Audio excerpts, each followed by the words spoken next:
Good morning, students. Good morning to all. And last day we have studied about the public corporations, the features of the public corporations, and the advantages and the disadvantages of the public corporations. And you also got the same study portions. So today also just we will remind about what we have studied on last day, and we will go to the next concept. Yesterday we have studied about the advantages of public corporations.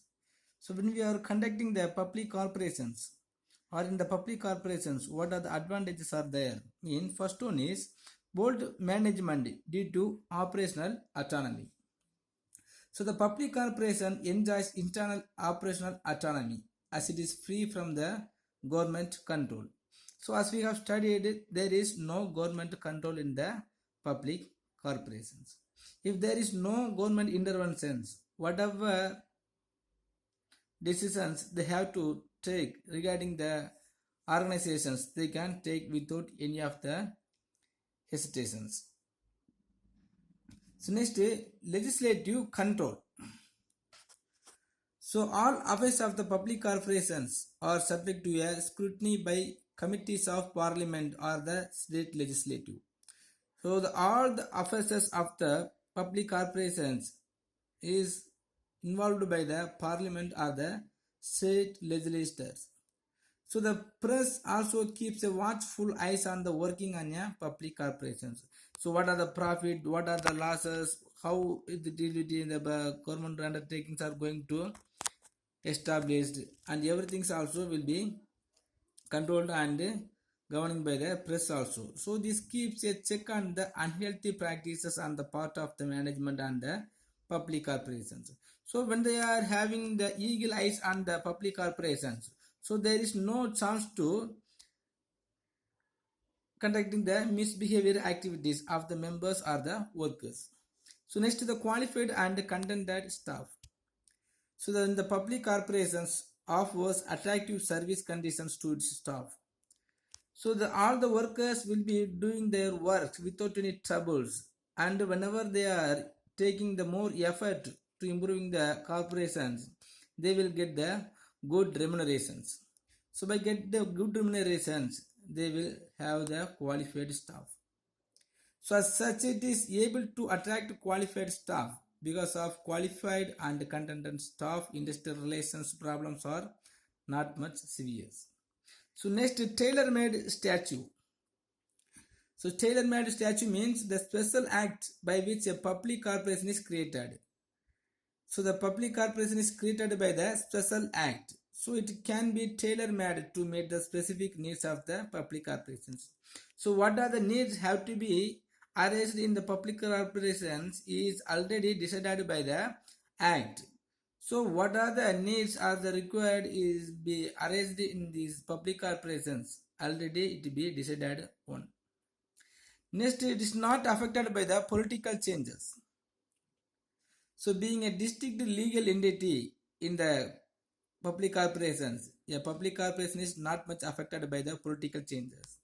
So even so many of the politicians may come and go and they will rule in our nations, but it will never affecting the public corporations. The existing of the public corporations always will be the static one. So it can maintain continuity of political and operations. Sorry, the policies and operations. So what are the policies and operations? Already it had been maintained and it will be going to maintain, it will be run efficiently without any problems.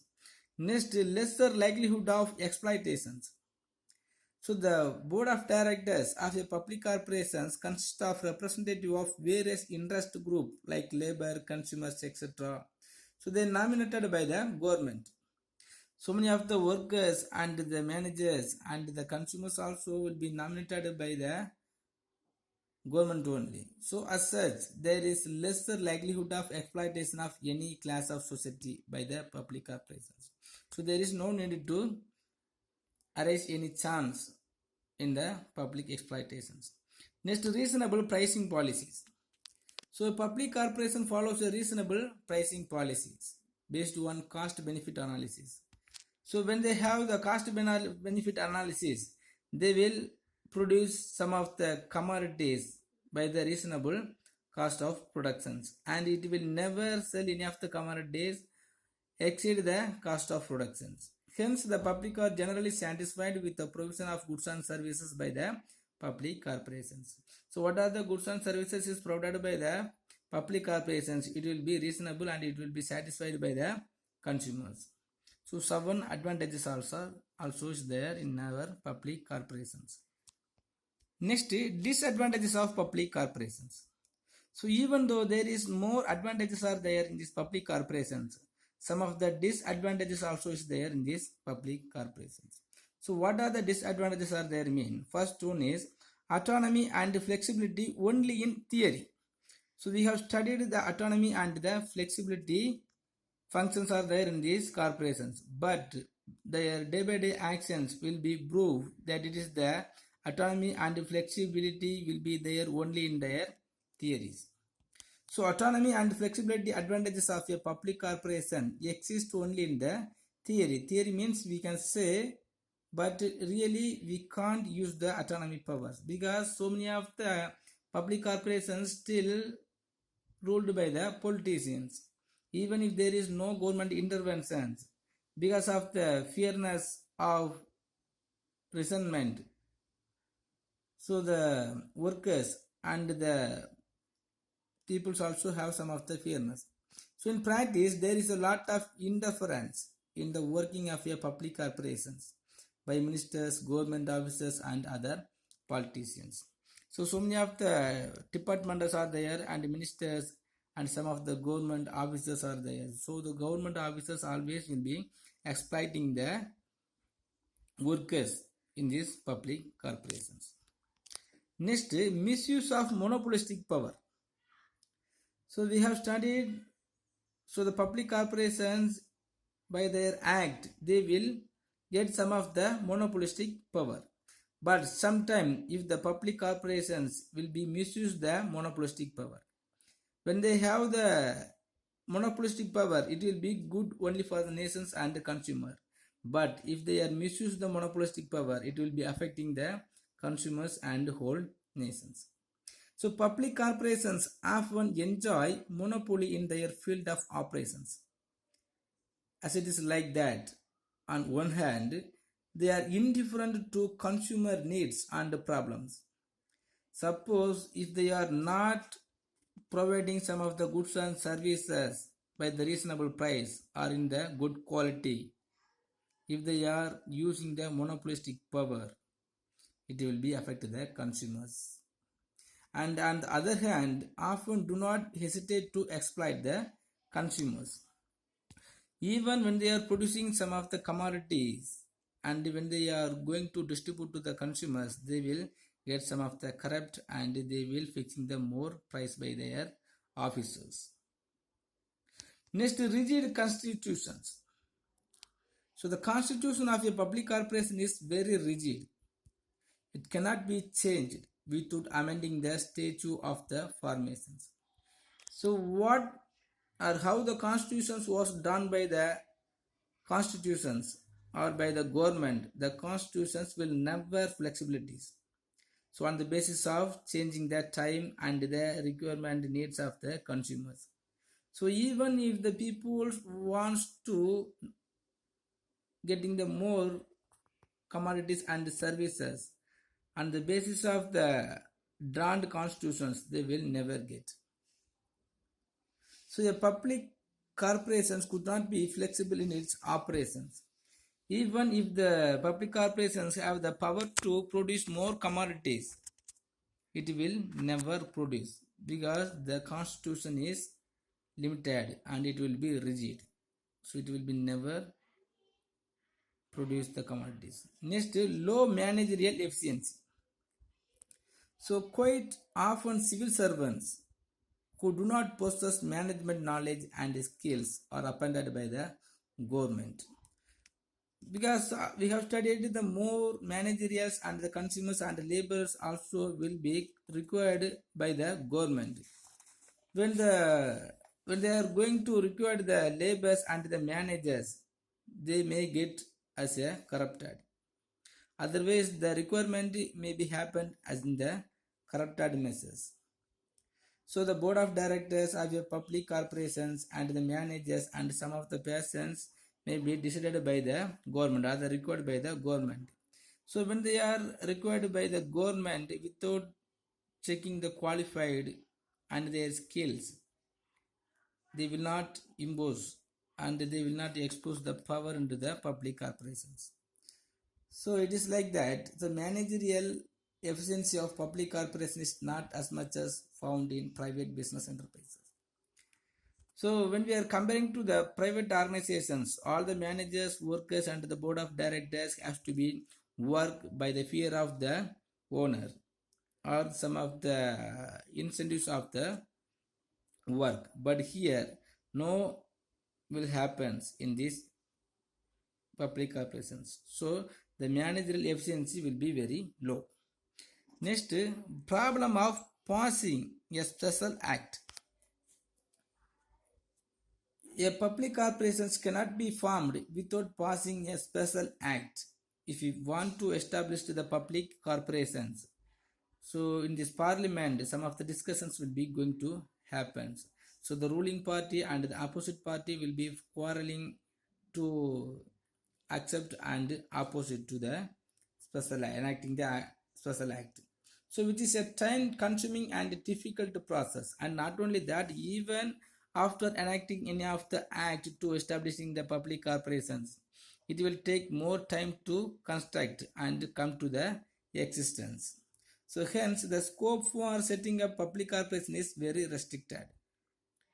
So when they are being like that, so it is not very easy to bringing the or passing the special act and will be construct and come to an existence. Next, clash of divergent interest. So in the board of directors of public corporations, conflicts may arise among representatives of different groups. So in this board of directors or the group of board of directors are the managers or some of the workers or between the workers and the board of directors, may different type of the conflicts will be appears. And such classes tell upon the efficient functioning of the corporations and may hamper its growth. So if any of the problem, any of the conflicts, any of the misunderstandings are arised or is there among the workers or among the board of directors or between the directors and the managers, so the growth of public corporations will never improve. So here the 6 disadvantages are there. First one is autonomy and flexibility only in their theory, because so many of the politicians will be intervened. Next, misuse of monopolistic power. So when they have monopolistic power, if it is used to the consumer, they will get profit. Otherwise, if they are misusing the monopolistic power, so the consumer and the nations also will get trouble. Next, rigid constitutions. So all the rules and regulations or acts, everything is also drawn already on the basis of the constitutions. So the constitutions will never flexibilities. Next, low managerial efficiency. Low managerial efficiency means so all the workers and the board of directors is appointed by the government. So when they are appointed by the government, we will never say as confidentially they will have more managerial skills. Okay, when they have the managerial skills, it will be better. But most of the time, if they are not appointed by truly, so on the basis of the corrupted, they can appointed. When they are corrupt appointed by the corrupted, the low managerial efficiency will be there. Next, problem of passing a special act. So when they are passing the special act to the public corporations, it is not very easiest method. Next, class of divergent interest. So among the group of the peoples, many conflicts and misunderstanding will be there. So it will be hamper to the growth of public corporations. Okay students, the next concept is government company. So first we have studied the public undertakings.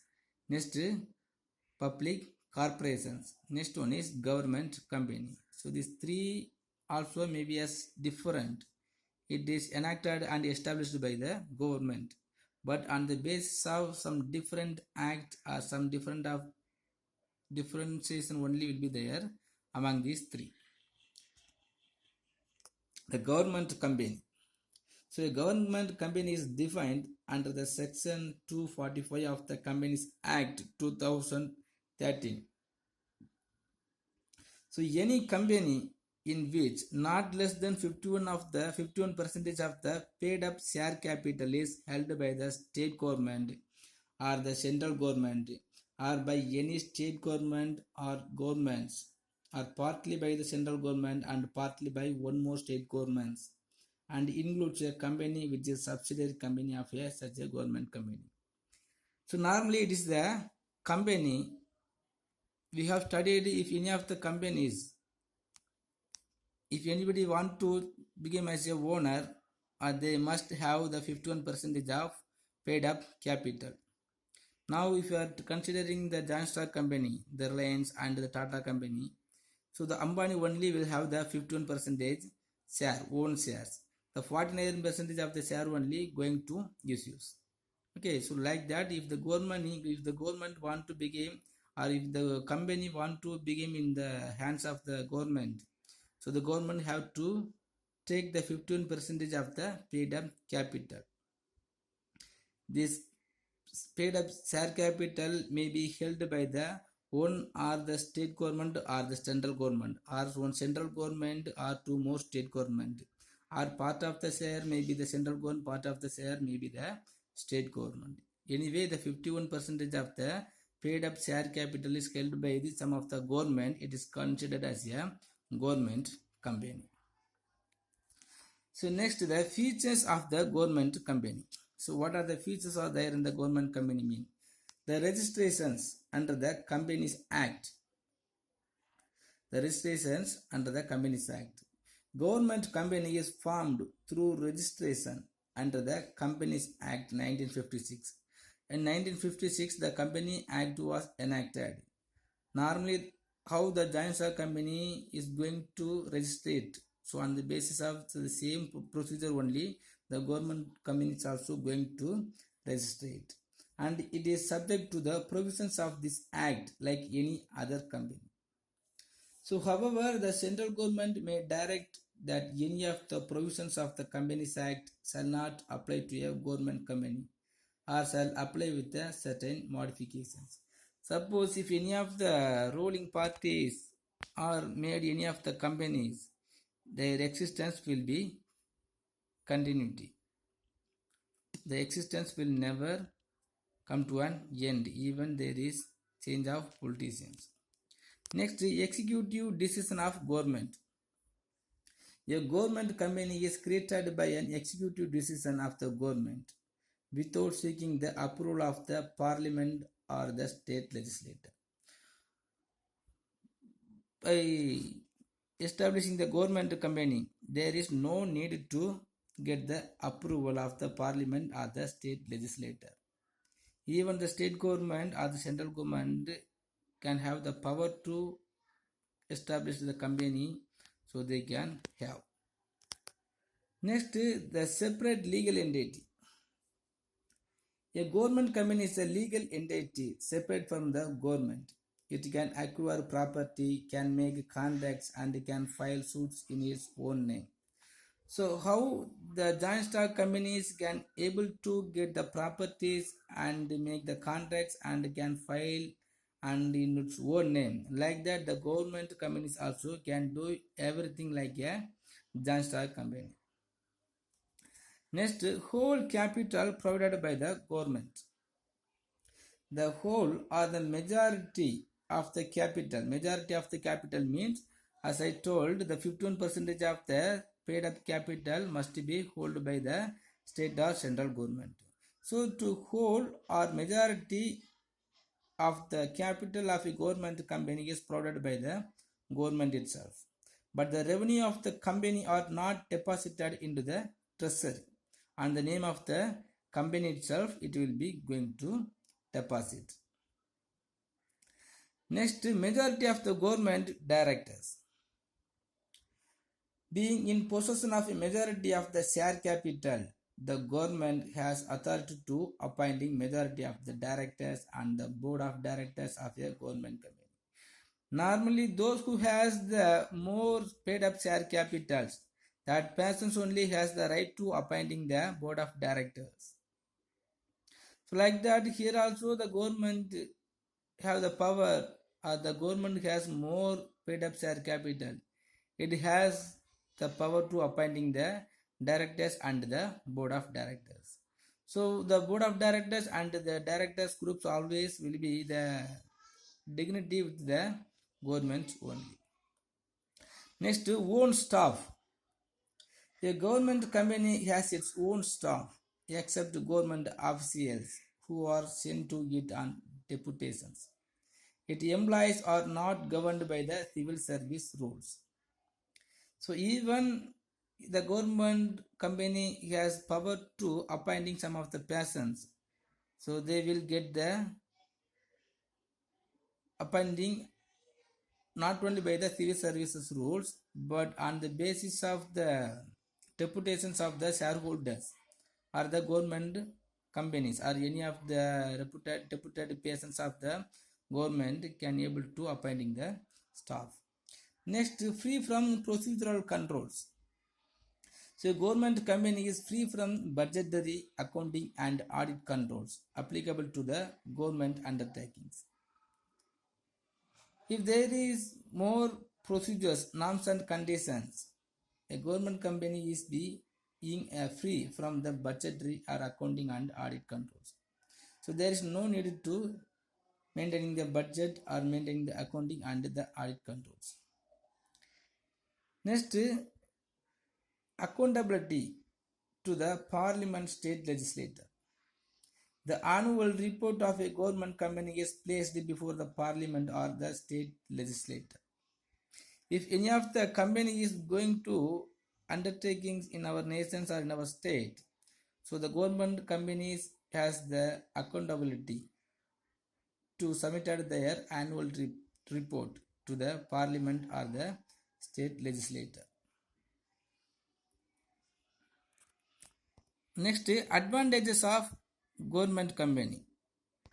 So advantages of government company. What are the advantages are there when we are having the government companies? So first one is board of directors packed with yes man. So one of the advantages of the government company is easy formations.